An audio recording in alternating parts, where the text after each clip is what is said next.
Bryan Gillette, welcome to the Human Capital Innovations Podcast. John, it's nice to be here. It's good to meet you and talk to you about some exciting topics right now. Yeah, it is a pleasure. You're joining us from the Bay Area. I'm south of Salt Lake City in Utah. We've been preparing for this episode for a long time. It's fun to finally have the chance to sit down with you. We're going to have a super fun conversation around how we can help people elevate their potential and push the limits beyond their perceived capabilities. We all have this self-talk. We have external pressures and voices telling us what we can and can't do.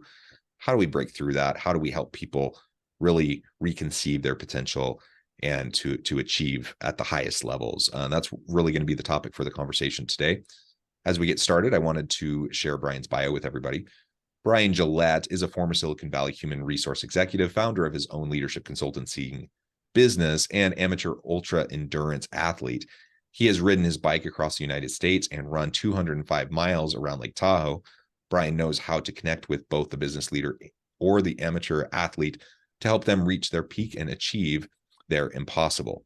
The skills and behaviors, as he learned, are the same. After interviewing 100 leaders on how they can reach and how they have reached their peak, and from his own experience in both roles, he wrote Epic Performance: Lessons from 100 Executives and Endurance Athletes on Reaching Your Peak. In this And so that's what we're going to be focusing on today. It's a pleasure again to have you with me. Anything else you would like to share with me or my audience by way of your background or personal context before we dive on in? Yeah, no, thank you. Thanks, John, for having me again. So I run my own consulting practice, have been doing that for about 10 years, and I work with teams and with leaders on how do they kind of elevate their experiences or their knowledge. As you mentioned, prior to that, I was a vice president of human resources, and then just done a lot around ultra distance events, running and cycling. As I've done all these, I've started to figure out, there's similarities between what you do out on a trail or out on a bike and what you do at work. And that's what led me down the path to interview 100 people. Most of them were kind of at the CIO level, I'm sorry, I should say the CXO level. So CIOs, CHROs, CEOs, founders of companies. And I wanted to understand, what do they do to kind of think up really big ideas and then take them across the finish line. And it's the same thing. And so then I also interviewed a number of ultra distance athletes. I mean, one guy who cycled from Cairo, Egypt, the top of Africa, all the way down to the bottom of Africa in Cape Town. So 12,000 miles, two people that had done 7 marathons in 7 days on 7 continents. And it's just that drive, that purpose is what was just fascinating to have those conversations. Well, I love that. And let's talk about that drive and purpose piece. Now, I'm no ultra endurance athlete, but I did road biking in my younger years, and I did a couple of 200-mile plus bike rides. Yeah, then. So, I mean, that's something. It's not quite what you do, but that's something. It's a lot. It took a lot of prep, and it's taxing, not just physically, but mentally and emotionally, very taxing. And it does come back to, like, what's your why behind this? What's your purpose behind this whole endeavor? Because you have every opportunity to quit along the way, whether it's a mechanical issue or an injury, or there's a bunch of good reasons why you could stop along the way. And whether or not you continue and finish ultimately and achieve that potential says a lot more about your mental toughness, I think, and that driving why and purpose than anything else. Yeah, no, you're totally right. I mean, there are, when you're doing a 200-mile bike ride, and I've done a number of those, it takes the better part of a full day to do something like that. And there are a bunch of reasons to quit. And generally there's 1 or 2 reasons to keep going. And your reason to keep going may be different than my reason for keeping going. And so you have to really understand, what is that reason? What is that purpose for doing something like this? And that's whether it's you're riding 200 miles, whether you're starting your own company, and that purpose has to be compelling for you. I'll give one example. One on the work side and then one on the endurance side. One of the guys I was speaking to, he founded his own engineering consulting practice, a fairly large consulting practice, and he's also a triathlete. So he does Ironmans, and he was training for his first Ironman. And he was getting to that point. It's like, oh, it's hard to keep going. You know that experience from doing 200-mile runs. And I said, what is it that kept you going? And he said, I didn't want to die on the couch like my uncle. And I said, tell me more. He said, well, my uncle, he hurt his back, and it kind of left him, hanging out on the couch all the time. So he didn't get up and exercise. And eventually he just died because he wasn't moving. And I didn't want that to happen to me. And that was my purpose of what got me up at 4 a.m. to go out for a bike ride or a run or a swim. And it kept me going. Another guy that I spoke to who runs a fairly large economic development area for California. And he's got this massive job and a lot of pressure to improve this region, one of the major regions in California. And I said, how do you do it? And he said, when I was a kid, I saw my dad just kind of lose his job. And I saw when he lost his job, he lost that will. And I never wanted that to happen to somebody else. And so that's why I work so hard to make sure that we're building up this economic region kind of within part of California. So both of those guys had this strong purpose and this strong will. But, as you said, there's a lot of reasons to quit. But there's one or two reasons to keep moving. And more often than not, it's not because I'm tired. It's not because I had a mechanical issue. It's something's up here in our brain is telling us we can't go on. Yeah, and whatever that something is, and there really are. I mean, it could be our own self-talk. It could be all of the expectations of the world around us. I remember one bike ride that I did. It was about 220 miles. Just long day, like you said. You're exhausted. I legitimately had some mechanical issues with my bike.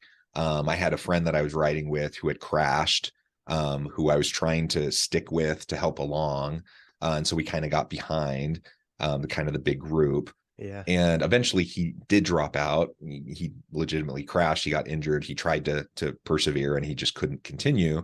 But so that left me like at the very back. So I'm like trying to continue, but like the drivers, that are going along trying to check on people to make sure they're okay and all that, they're like, dude, you just need to stop.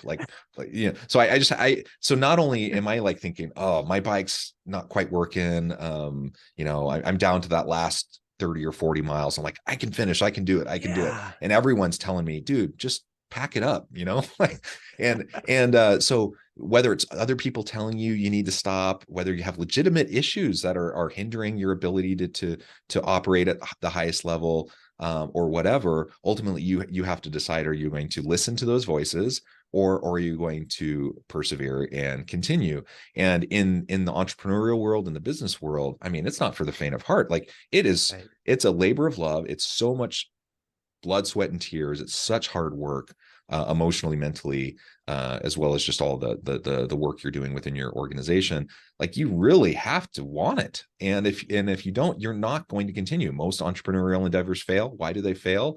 For a variety of reasons, but the ones that are successful almost always have this similar aspect, that you just have the drive of the founder or the founding team who are willing to push through the obstacles, push through the setbacks, and persevere. Yeah.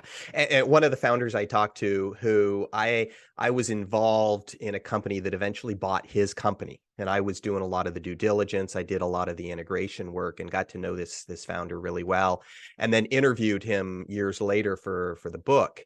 And he said, most entrepreneurs fail right, they stop, I should say, they stop right before they were going to succeed. And so if they would have just kept going a little bit further, and John, I mean, one of the reasons it got me to write the book is because I was on a 300-mile one-day ride. I wanted to understand how far could I push my mind and my body. And I thought 300 miles, it'll be the first time I'm riding for 24 hours, kind of through the night without any sleep. And I thought that will push my mind and body. And I wanted to understand, would it push it too far? And would it just say, you know, Bryan, you're done. You got to stop.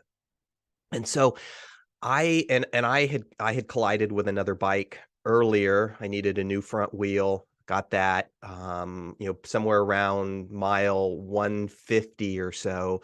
I saw another cyclist dead on the side of the road. And it stopped me. It kind of made me think, and I kept going. And so about 2 in the morning, 2 or 3 in the morning, about 275 miles in, only 25 miles to go, I realized I've got this. And it what also really got me thinking is, you know, I probably have put limits on myself, and those have held me back. And so I realized it's like we have these limits in our head. That's normal. And my whole view with the book and kind of why I wrote it is, yeah, there are limits. There are clearly limits, but those limits are probably a little bit further out than you think they are. So I'm not saying go out, somebody to go out and ride 300 miles if they don't want to, or go out and run a marathon. Because I've had a lot of people say, "Oh, I could never run a marathon." It's like, yeah, you probably could, but you can push yourself a little bit farther than maybe you think you can. And then the other thing is you have to ask, do you want it? You know, you wanted to finish that bike ride, and that's what got you, because that disappointment of seeing DNF next to your name, did not finish, is more powerful than the ability to keep going and finish something. Yeah, well said. And so, yeah, how do we push past the limits of our own perceived capabilities? Because like you said, I mean, I think most of the time we do sell ourselves short. I think we can do more than we think, because we just base it off of all the inputs. We see what other people around us are doing, then we calculate what we think is reasonable. But everyone is different, and everyone has different bandwidth. Everyone has different capabilities. So how do we get past those limiting thoughts, those limiting perceived capabilities, to expand into what we could possibly do? Again, whether this is physically, whether it's mentally, in the workplace and the type of work that we're accomplishing. Yeah, we think of some big idea, and let's say it's to run 200 miles. And immediately in our head, we think we can't run 200 miles. And what we should be thinking is we can't run 200 miles today. And then back into, when could we? So I did not get the idea because I didn't start running until I was in my early 40s. I've always been a cyclist. And when I was finishing that 300-mile bike ride, I thought I need another goal. I've never done a marathon. I'm going to run a marathon, because that's kind of the key.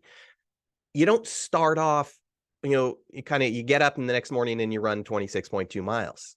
So you go out and you do something smaller. So part of the book, what EPIC stands for, is E is envision. How do you envision the big things? P is how do you put a plan in place?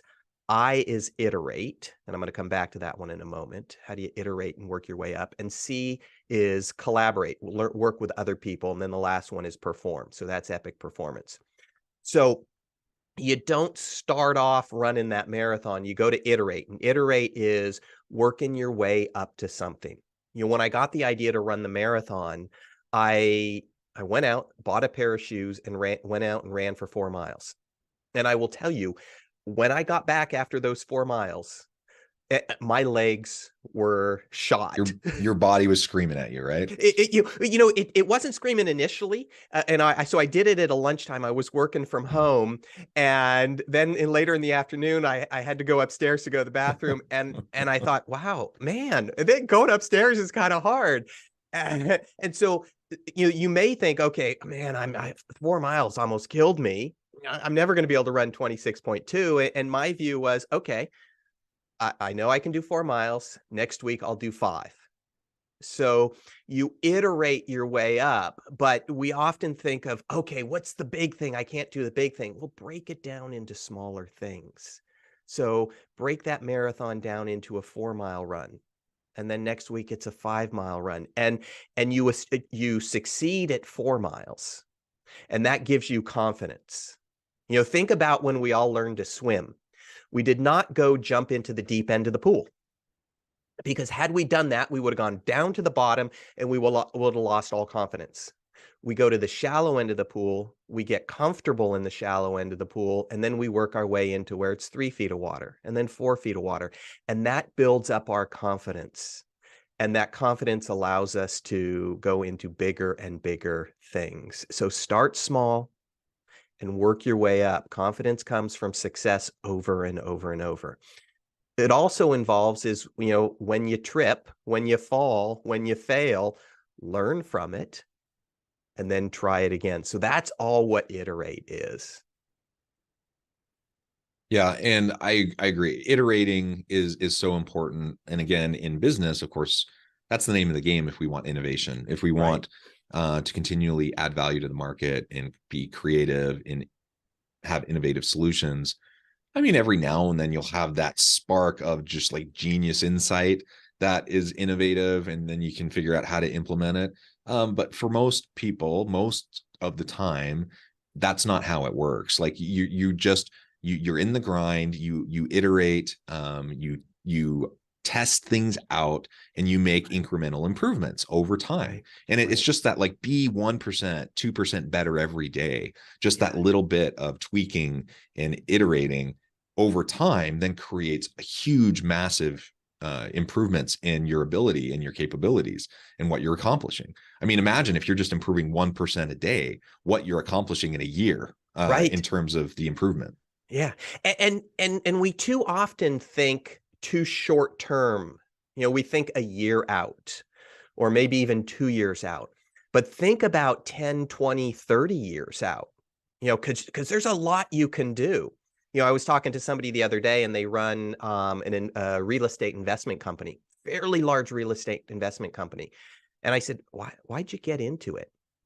And I mean, what's that kind of, you know, it's, you know, he said a lot of the people at the company think our main purpose is just to make money for the founders. And I said, well, what is the bigger purpose? He goes, we're trying to change the homeless issue in the state. I said, there's your message. And it's big, it's compelling. He goes, yeah, but I don't know that we can do it. I said, well, maybe you can't do it this year, next year, even the next 5 years, but how can you make a dent in it? So we got to be thinking longer term. And you know, from riding 200 miles, you don't just get up in the morning and decide I'm going to ride 200 miles and go out and do it. It takes a lot of training and a lot of hard work. Yeah, wonderful. I think we could continue down and talk about all the different things we can do. I do note the time. I'm going to have to let you go here in a few minutes. So as we get into wrapping up over the next 5 minutes or so, perhaps you can share with us some of the coolest examples from these 100 interviews that you did with people, whether they were athletes or they were executives, that were just able to do incredible things that they and maybe others around them thought wouldn't be possible because they were able to reshape their understanding around their own capabilities.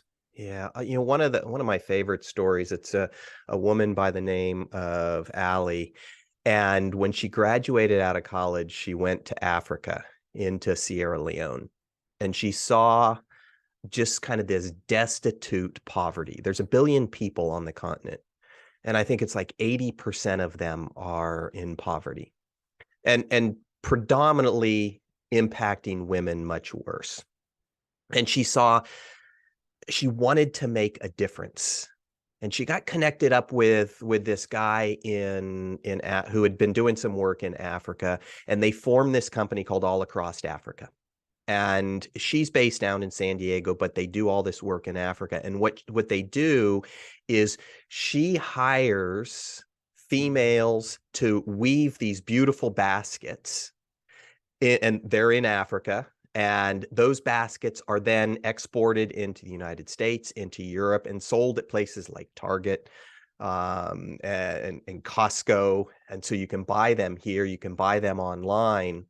And And what she has done is she has grown this business to like 4,000 weavers, female weavers in Africa, through several different countries in Africa. And so I was talking to her kind of right before COVID hit. And I've done some work with their organization, and she was sharing kind of what her why is. And they had gone through the Ebola before COVID hit. And she said, we're so clear on what we're trying to accomplish. And I'm trying to change the lives of these women. And what she has been able to do is for every woman who is a weaver, they can quadruple their income. So that allows them to be able to afford school. It allows them to be able to afford a better lifestyle, to be able to get some education. And so I followed up with her and talked to her in the middle of COVID. And I said, "Hey, Allie, how are you doing?" And she, she's just this just bundle of energy. And she goes, "We're doing well. This is our second pandemic. We went through Ebola, so we know how to handle this. And I also know that I can survive the Ebola outbreak that hit Africa and almost took our company down. I know I can survive this COVID thing." And she just had this perspective. It's like, I'd been through something like this before. I know I can survive it. And so I just love that. I love that what she's done. I love her perseverance. And it's just a great example of sticking to something, being very clear on what your purpose is. And she truly is making a difference in the lives of these 4,000 women. Yeah, what a great example. Bryan, it has just been a pleasure. We've only scratched the surface. There's so much more there, but that's why you have a book, and everyone needs to pick it up, get a copy, and check it out. Before we wrap things up for today, I just want to give you a chance to share with the audience how they can connect with you. Let us know where we can find your book, and then give us a final word on the topic for today. Yeah, John. So you can connect with me. You can go to epicperformances.com. So that's EPIC performances with an S.com. And you can see the book. The book is on Amazon as well. It's called Epic Performances: Lessons from 100 Executives and Endurance Athletes on Reaching Your Peak. One of the things I'll also offer to your listeners is, on the website at epicperformances.com, you can take an assessment to see where are you strong in the 5 different areas of envision, plan, iterate, collaborate, and perform. Go on there, and you'll need a company code. So if you just type in HCI, then you can go ahead and take the assessment, and within about 24 hours, I'll generally turn around and send you the report. So one last thing I'll leave people on is we have this finite number of years on this earth. And there's a lot of things that many of us want to accomplish, and often we'll say, "Oh, I can't do that." And we come up with a number of excuses. And if it's something you want to do, one of the questions I often ask myself is, when I'm 80, will I regret not doing it or trying it?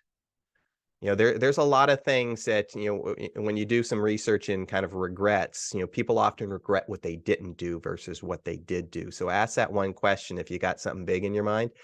If it's run a marathon, if it's start a company, it's like, will I regret not trying this, when I'm 80?